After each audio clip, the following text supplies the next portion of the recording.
Holy Spirit, I pray this morning that by the grace and the mercy of our Lord and Savior Jesus Christ, that this video reaches the person that it was meant for, that the person that it was meant for would be led to this video. Jesus, I pray that this morning you would bless my sister and brother, and that this would be a divine appointment of redemption. The word that I believe that you have given me in the spirit, redemption. Restoration for them, Lord. Good morning, good morning, good morning, my brother and sister. I pray that all is well with you this morning. I'm coming this morning with our morning Bible verse and our morning prayer. And I just felt led to share. God is not a fair God, but he is a just God. And the word that I felt dropped in my spirit this morning is redemption and restoration. And our morning Bible verse comes from Isaiah 43:1, and it says, "But now, this is what the Lord says. He who created you, Jacob, he who formed you, Israel, do not fear, for I have redeemed you.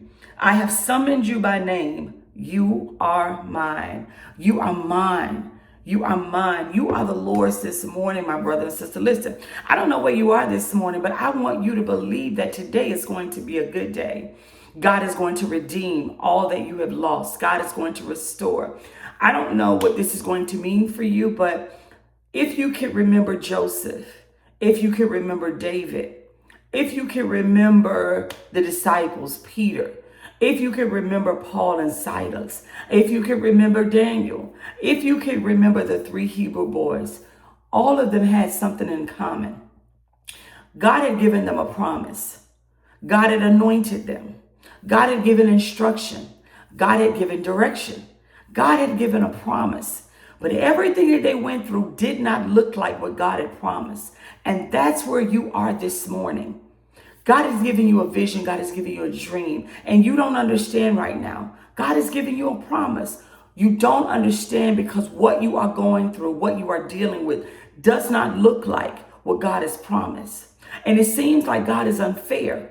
If you can remember Ruth and Boaz, Naomi lost her husband and her son, following God, loving God, honoring God. But I lost my husband and my son. That was not fair. And so she wanted to throw in the towel and give up on God. Again, that's where many of you are today. You don't understand. But I came as encouragement from our Lord and Savior Jesus Christ to let you know redemption. Redemption. Because remember, although it didn't look like what God had promised to any of them, on the backside of the heartache, the pain, the struggle that they went through, there was a blessing. There was a blessing. You are going to receive all that God has promised you. You are going to be redeemed and restored from the bad that has happened in your life, the unfair situations, the things that were unjustly done to you. God is going to redeem all of it. But you have to walk by faith. You have to believe him. You still have to follow the leading of the Holy Spirit when it doesn't make sense to you. And watch the good that God brings in your life. God is going to do some amazing things in your life for you and through you. God is going to show himself strong through you. There are people that are watching you to see how you're going to come out of the situation that you're in, to see how you're going to come out of the lion's den, the storms, the heartaches, the struggle. Many of you are struggling right now. Things are coming against you. Obstacles are in your way. You have been praying. You believe in God. And you keep telling all these people, I'm trusting God. I'm believing God. Some of them looking at you like you're crazy. Because they're wondering, is your God real? Because if your God was real, why are you going through the things you're going through? All the things I keep hearing about your God. He's a big God. He's a mighty God. He's a strong God. Well, why isn't he delivering you? Why is he taking you through this wilderness? Why are you struggling through this wilderness? Because he's teaching you how to trust him. He's teaching you who he is.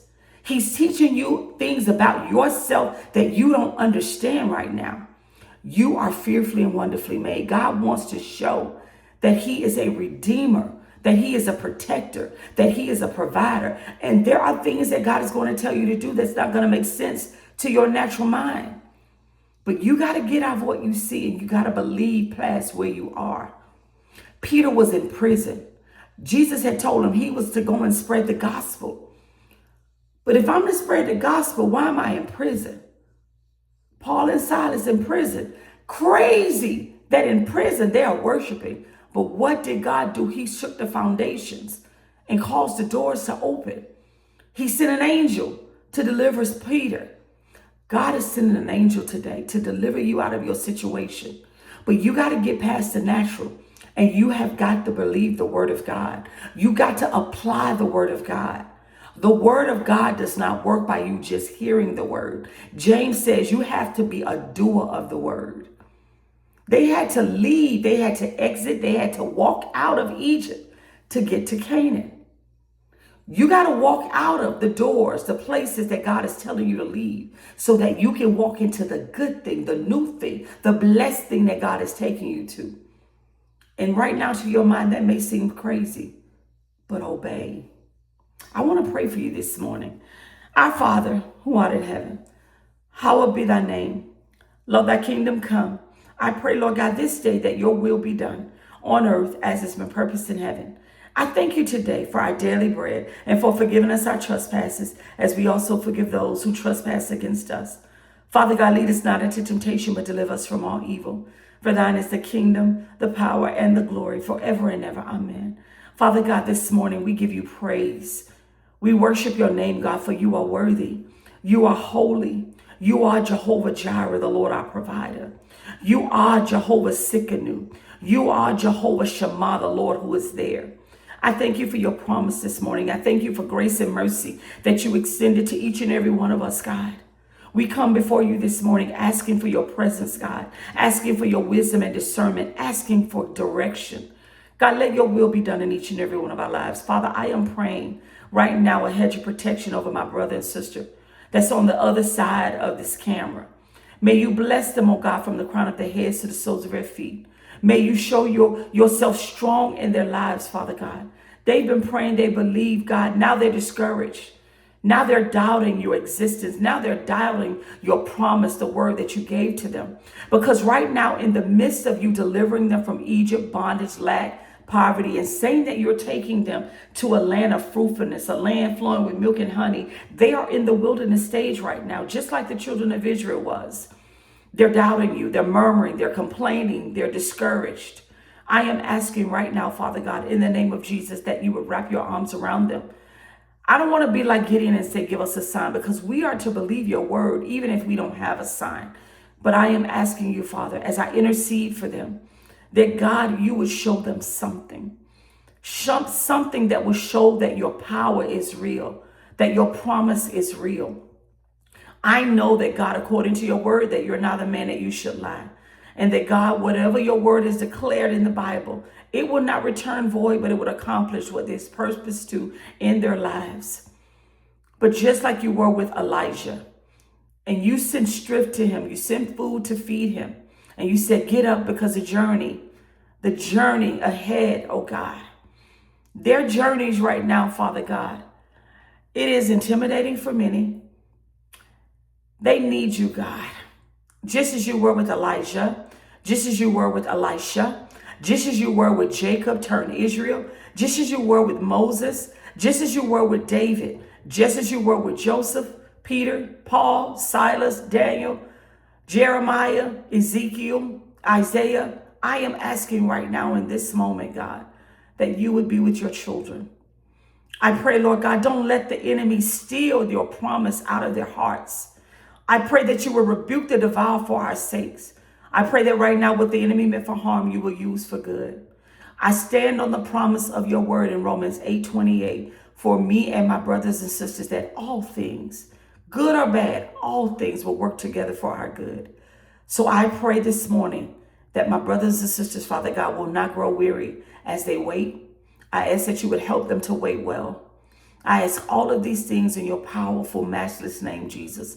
I pray that right now, marriages are redeemed and restored. Health is redeemed and restored. Finances are redeemed and restored. Structure redeemed and restored. I pray that, God, they would apply your word. As James says, don't just be hearers of the word. I pray that, God, they would apply and do what your word, what the Holy Spirit leads them to do. I ask for your strength. I ask for your power. I ask for courage. I ask for boldness. I ask that you would increase our capacity today, Father. It is in your powerful, matchless name, Jesus, that I pray. Amen. My sister and brother, listen, I'm going to read that for you one more time. But now, this is what the Lord says. He who created you, Jacob, he who formed you, Israel, do not fear, for I have redeemed you. I have summoned you by name. You are mine. Good things, I believe, are going to happen for you today. I declare and decree that by the mercies and the grace of God, you know that you are fearfully and wonderfully made. You know you are the head and not the tail. You know that you're always above and never beneath. I decree and declare that you know you were created in God's image. You are his child. And I don't care what the devil is trying to tell you today. I don't care the thoughts he's trying to put in your heart or your mind. But I believe and I declare over you that you will know he is a liar. He is a liar. He was thrown out of heaven, and he's doing everything he can for you not to hear, well done, thy great and faithful servant. So as you grow tired, as you grow weary, as you grow doubtful, I pray that God today will strengthen you. I pray that you would be courageous in believing the word of God, and that you would be courageous in following the leading and the leading of the Holy Spirit. Apply and do what the Spirit tells you. If you need someone to walk this out with you, I have placed a link in the bio for those who want to do one-on-ones. For those of you who need to know how to apply the word, I have placed a link for the word application as a pinned comment.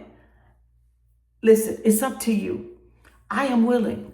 I am willing. I know what it feels like to need somebody to walk this with you and to give you practical steps to walk out the word. But if you do nothing else, believe God. Follow the leading of the Holy Spirit. It may not feel good, but God being for you is more than anything and anyone that could ever be against you. I pray the hand of God be upon you today. I pray that you are blessed. I pray that you know who you are in God, in Christ Jesus, our Lord and Savior, who died that you could have life and life more abundantly.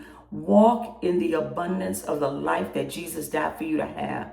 Obey the Holy Spirit. I know you don't understand right now, and I know that your promises don't look like they're going to come to fruition.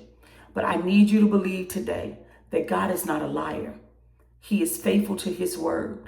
The enemy does everything to distract you and distract your promise from getting to you.